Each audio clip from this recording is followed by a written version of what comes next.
ಓಂ ನಮೋ ವಾಲ್ಮೀಕಿಯೇ. ನಮಸ್ಕಾರ ಬಂಧುಗಳೇ. ನಾನು ನಿವೃತ್ತ ಪ್ರಾಧ್ಯಾಪಕ ಡಾಕ್ಟರ್ ಅರ್ಜುನ್ ಪಂಗನ್ನವರ್. ಹೇ ಸೀತಾರಾಮ್ ವಾಹಿನಿಯ ವಾಲ್ಮೀಕಿ ರಾಮಾಯಣ ಅಂದು ಇಂದು ಚಿಂತನ ಕಾರ್ಯಕ್ರಮದ 364ನೇ ಸಂಚಿಕೆಗೆ ತಮ್ಮೆಲ್ಲರಿಗೂ ಸ್ವಾಗತ. ಹಿಂದಿನ ಸಂಚಿಕೆಯಲ್ಲಿ ಕಬಂಧನ ಕೋರಿಕೆ ಮೇರೆಗೆ ರಾಮ ಲಕ್ಷ್ಮಣ ಅವನನ್ನು ಒಂದು ದೊಡ್ಡ ಗುಂಡಿ ತೆಗಿತಾರೆ, ಅಲ್ಲಿ ಹಾಕಿ ಚಿತೆಗೆ ಕೊಡ್ತಾರೆ ಮತ್ತು ಅವನು ತಾನು ನೀಡಿದ ವಚನದಂತೆ ಆ ಚಿತೆಗೇನು ಬೆಂಕಿ ಹತ್ತಿದ ಜ್ವಾಲೆಗಳ ಮೇಲೆ ಹೇಳ್ತಾವೆ, ಅದರ ಜೊತೆಗೇ ಅವನು ಆಕಾಶದಲ್ಲಿ ಪ್ರಕಟ ಆಗ್ತಾನೆ. ಹಾಗೆ ರಾಮನಿಗೆ ಹೇಳ್ತಾನೆ, ನಿನ್ನೊಬ್ಬನಿಂದನೇ ಸೀತೆಯನ್ನು ಹುಡುಕುವ ಕೆಲಸ ಆಗೋದಿಲ್ಲ ಅಥವಾ ಸೀತೆಯನ್ನು ಹಿಂಪಡೆಯೋದು ಆಗೋದಿಲ್ಲ. ರಾವಣ ಸೋಲಿಸಿ ಸೀತೆಯನ್ನು ಹಿಂಪಡಲಿಕ್ಕೆ ನೀನು ಒಬ್ಬನಿಂದ ಸಾಧ್ಯ ಇಲ್ಲ. ಅದಕ್ಕೆ ನೀನು ನಿನ್ನ ಸಮಬಲದ ಮನುಷ್ಯನೊಂದಿಗೆ ಅಥವಾ ನಿನ್ನ ಸಮಬಲದ ವ್ಯಕ್ತಿಯೊಂದಿಗೆ ನೀನು ಸ್ನೇಹ ಮಾಡಬೇಕು, ಗೆಳೆತನ ಮಾಡಬೇಕು. ಆದರೆ ನಿನ್ನ ಗೆಳೆತನದಲ್ಲಿ ಸ್ವಾರ್ಥ ಇರಬಾರ್ದು. ಪ್ರಾಂಜಲ ಮನಸ್ಸಿನಿಂದ ಒಳ್ಳೆಯ ಉದ್ದೇಶದಿಂದನೇ ಗೆಳೆತನ ಮಾಡು. ನಿನ್ನ ಗೆಳೆತನಕ್ಕೆ ಯಾರು ಯೋಗ್ಯಪ್ಪ ಅಂದರೆ, ಈಗಾಗಲೇ ವಾಲಿ ಕೋಪಕ್ಕೆ ಗುರಿಯಾಗಿ ಅವನ ತಮ್ಮನಾದ ಸುಗ್ರೀವ ಋಷಮುಖ ಪರ್ವತದಲ್ಲಿ ಕುಳಿತಾನ. ಅವನಿಂದ ದೂರ ಬಂದು ಕುಳಿತಾನ. ಮುಂದೆ ಅವನು ಕೂಡ ಅಸಹಾಯಕ ಸ್ಥಿತಿಯಲ್ಲಿ ಇದ್ದಾನೆ. ಅದಕ್ಕೆ ಅವನ ಜೊತೆಗೆ ಗೆಳೆತನ ಮಾಡಬೇಕು. ಅವನ ಸಹಾಯದಿಂದ ನಿನಗೆ ನಿನ್ನ ಗುರಿ ಮುಟ್ಟಲಿಕ್ಕೆ ಸಾಧ್ಯ ಅಂತ ಹೇಳ್ತಾ ಮುಂದುವರಿಸ್ತಾನೆ. ಓ ರಾಘವ, ಹೊರಡು ಶೀಘ್ರ ಸುಗ್ರೀವನತ್ತ. ನಿಷ್ಕಲಂಕ ಸ್ನೇಹ ಮಾಡು ಅವನೊಂದಿಗೆ. ವಾನರನೆಂದು ಅನುಮಾನಿಸದಿರು, ಅವನೊಬ್ಬ ಶೂರ. ಸುಗ್ರೀವ ಅಂದ ಕೂಡ ವಾನರ ಅಂದ ಕೂಡಲೇ ನೀ ಅನುಮಾನ ಮಾಡೋಕ್ಕೆ ಹೋಗಬೇಡ.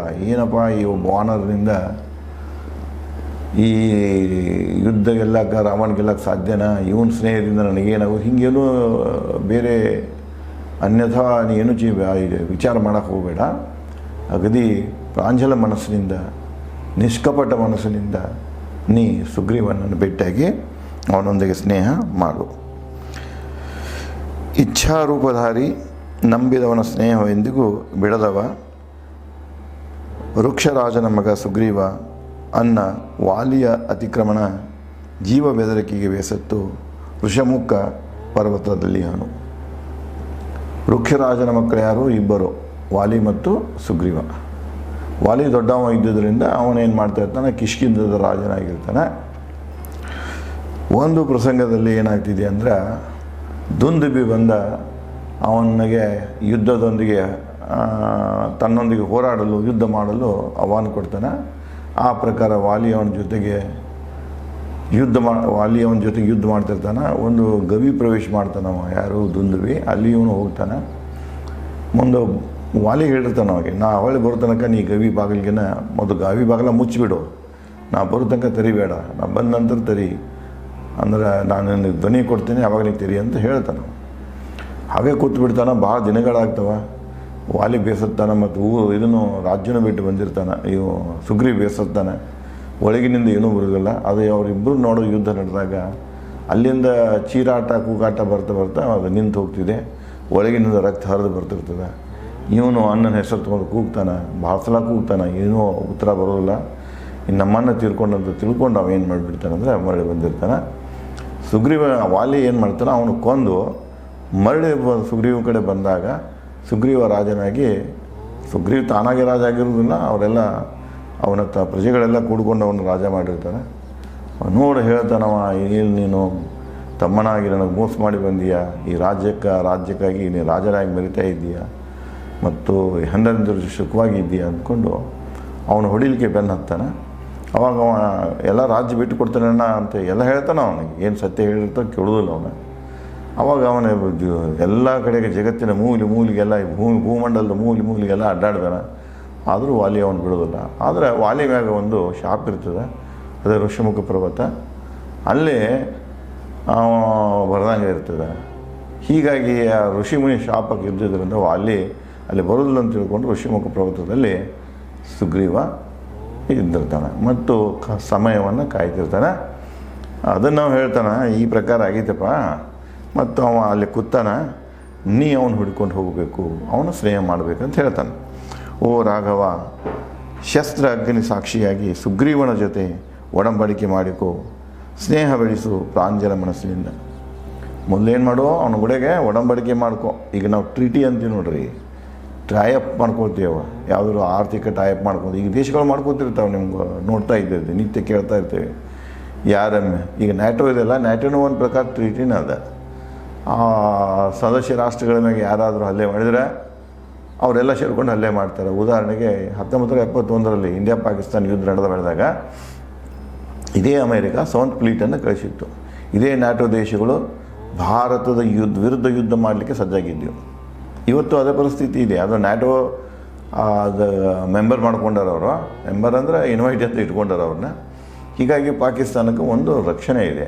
ಅದಕ್ಕೆ ಭಾರತ ಪಾಕಿಸ್ತಾನ ಜೊತೆ ಯುದ್ಧ ಮಾಡಬೇಕಾಗಿದ್ರೆ ಬಹಳಷ್ಟು ಎಂಗಲ್ಗಳಿಂದ ಮಾಡಬೇಕು. ಅದಕ್ಕೆ ಭಾರತ ಏನು ಮಾಡಿತ್ತಂದ್ರೆ, ಈ ಒಂದು ಕೂಟನೀತಿಯಿಂದ ರಕ್ಷಣೆ ಪಡೆಯೋದಕ್ಕಾಗಿ ರಷ್ಯಾ ಜೊತೆಗೆ ಒಪ್ಪಂದವನ್ನು ಮಾಡಿಕೊಂಡು, ರಷ್ಯಾ ಜೊತೆ ಒಪ್ಪಂದ ಹೋದಾಗ ಶಾಸ್ತ್ರಿ ಅವ್ರದ್ದು ತಮಗೆ ಗೊತ್ತಿದೆ, 65 ಯುದ್ಧದಲ್ಲಿ ತಾಸ್ಕೆಂಟ್ದಲ್ಲಿ ಅವ್ರ ಮರಣ ಆಯಿತು.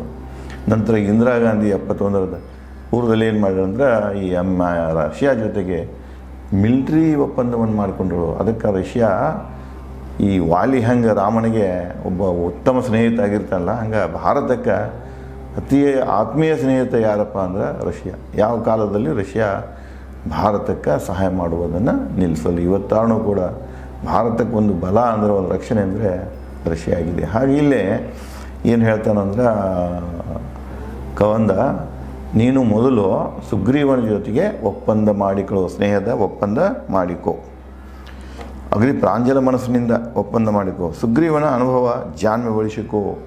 ಅವನು ಸ್ನೇಹ ಮಾಡ್ಕೊಂಡು ಅಂದ್ರೆ ಅವನಲ್ಲಿ ಒಂದು ಜಾಣ್ಮೆಯದೇ ಅನುಭವ ಇದೆ. ಆ ಜಾಣ್ಮೆ ಮತ್ತು ಅನುಭವವನ್ನು ಉಪಯೋಗ ಮಾಡ್ಕೋಬೇಕು. ಇದು ನೋಡಿ ಒಳ್ಳೆಯ ಸಂದೇಶ ಇದು ವಾಲ್ಮೀಕಿಯವ್ರದ್ದು. ನಾವು ಯಾವುದೇ ಒಂದು ವ್ಯವಸ್ಥೆಯನ್ನು, ರಾಜ್ಯವನ್ನು ನಡೆಸಬೇಕಾಗಿತ್ತಂದ್ರೆ, ಹುದ್ದೆಯನ್ನು ನಾವು ನಿರ್ವಹಿಸ್ಕೊಂಡು ಹೋಗಬೇಕಾಗಿತ್ತಂದ್ರೆ, ಅಲ್ಲಿ ಇರುವಂತಹ ಯಾರು ಅನುಭವಿಕರದಾರ, ಯಾರು ಜಾಣರದಾರ, ಅಂಥವರನ್ನು ನಾವು ಬಳಸ್ಕೊಳ್ಬೇಕು. ಎಲ್ಲ ನನಗೆ ತಿಳಿತೈತಿ, ನಾನೇ ದೊಡ್ಡವ, ನಿಮಗೇನು ತಿಳಿತೈತೆ ಅಂದ್ರೆ ಅದು ಆ ವ್ಯಕ್ತಿ ಭಾಳ ದಿವಸ ಮುಂದುವರಿಯೋಲ್ಲ ಮತ್ತು ಅವನು ಯಶಸ್ವಿನೂ ಆಗೋದಿಲ್ಲ. ನೀವು ಯಾವುದೇ ಹುದ್ದೆಯಲ್ಲಿ ಇರಲಿ, ಎಷ್ಟೇ ನೀವು ಬುದ್ಧಿವಂತರಾಗಿರಿ, ಆದರೂ ಕೂಡ ನೀವು ಇನ್ನೊಬ್ಬರ ಬುದ್ಧಿವಂತಿಕೆಯನ್ನು, ಅನುಭವವನ್ನು ಬಳಸಿಕೊಳ್ಬೇಕು. ಯಾವ ವ್ಯಕ್ತಿ ಇನ್ನೊಬ್ಬರ ಬುದ್ಧಿವಂತಿಕೆ ಮತ್ತು ಅನುಭವವನ್ನು ಬಳಸಿಕೊಳ್ತಾನೆ, ಅವ ತನ್ನ ಗುರಿ ಸಾಧಿಸೋದ್ರಲ್ಲಿ ಸಕ್ಸಸ್ ಆಗ್ತಾನೆ. ಅದಕ್ಕೆ ಇಲ್ಲಿ ವಾಲ್ಮೀಕಿಯವರು ಹೇಳ್ತಾರೆ, ಯಾರು ಅನುಭವಿಕರು ಇರ್ತಾರೆ, ಬುದ್ಧಿವಂತರು ಇರ್ತಾರೆ, ಅವರನ್ನು ನೀವು ಬಳಸ್ಕೊಳ್ಬೇಕು ಅಂತ ಹೇಳ್ತಾನೆ. ಅದನ್ನು ಇಲ್ಲಿ ಸುಗ್ರೀವನ ಒಂದು ಅನುಭವವನ್ನು ನೀವು ಬಳಸ್ಕೊಂತ ರಾಮನಿಗೆ ಕಬಂದ ಸಲಹೆ ಮಾಡ್ತಾನೆ. ಜಗತ್ತಿನ ಎಲ್ಲ ರಾಕ್ಷಸರ ಬಲ ಅಬಲ ಬಲ್ಲವ, ಅವನ ಸಾಮಾನ್ಯ ಮನುಷ್ಯ ಅಲ್ಲ. ಜಗತ್ತಿನಾಗ ಎಷ್ಟು ರಾಕ್ಷಸರದಾರ, ರಾಕ್ಷಸ ಪ್ರಭೇದಗಳಿದೆ, ಅವ್ರ ಬಗ್ಗೆ ಎಲ್ಲ ಗೊತ್ತಿದೆ. ಅವ್ರ ಶಕ್ತಿ ಎಷ್ಟದಾರ, ಅವ್ರ ದೌರ್ಬಲ್ಯಗಳೇನದಾವ ಎಲ್ಲನೂ ಸುಗ್ರೀವನಿಗೆ ಗೊತ್ತಿದೆ. ಗಿರಿಶಿಖರ ಗುಹೆ ನದಿ ಕೊಳ್ಳಗಳಲ್ಲಿ ಹುಡುಕಲು ಸೀತೆಯನ್ನು ವಾನರ ಸೇನೆ ಬಳಸುವನು ಸುಗ್ರೀವ. ನೀವು ಇಬ್ಬರಿಗೂ ಕೂಡ್ಕೊಂಡು ಇವನ್ನೆಲ್ಲ ಹುಡ್ಕೋಕ್ಕಾಗೋಲ್ಲ ಭೂಮಂಡಲದ. ಆದರೆ ಸುಗ್ರೀವನ ಹಿಂದೆ ಒಂದು ವಾನರ ಸೇನೆ ಇದೆ. 4 ದಿಕ್ಕಿಗೆ ವಾನರ ಸೇನೆಯನ್ನು ಕಳಿಸಿದಂದರೆ ಸೀತೆ ಎಲ್ಲಿದ್ದರೂ ಕೂಡ ಅವರು ವಾನರ ಸೇನೆ ಹುಡುಕೊಂಡು ಬರ್ತಿದೆ. ಆ ಒಂದು ನೀನು ಲಾಭವನ್ನು ಪಡ್ಕೊಳ್ಬೇಕು. ಸುಗ್ರೀವನ ಆ ಒಂದು ಏನಿದೆ, ಅವನಲ್ಲಿ ಒಂದು ಪೊಟೆನ್ಷಿಯಾಲಿಟಿ ಏನಿದೆ, ಒಂದು ಬಲ ಏನಿದೆ, ಆ ಬಲವನ್ನು ನೀನು ಉಪಯೋಗ ಮಾಡ್ಕೊ ಅಂಥೇಳಿ ಕಬಂದ ರಾಮನಿಗೆ ಹೇಳ್ತಾನೆ. ಇನ್ನು ಏನು ಸಲಹೆಗಳನ್ನು ಕೊಡ್ತಾನೆ, ಮಾರ್ಗದರ್ಶನ ನೀಡ್ತಾನೆ ಅನ್ನೋದನ್ನು ನಾನು ತಮಗೆ ಮುಂದಿನ ಸಂಚಿಕೆಯಲ್ಲಿ ಹಂಚಿಕೊಳ್ಳುತ್ತೇನೆ. ಧನ್ಯವಾದಗಳು.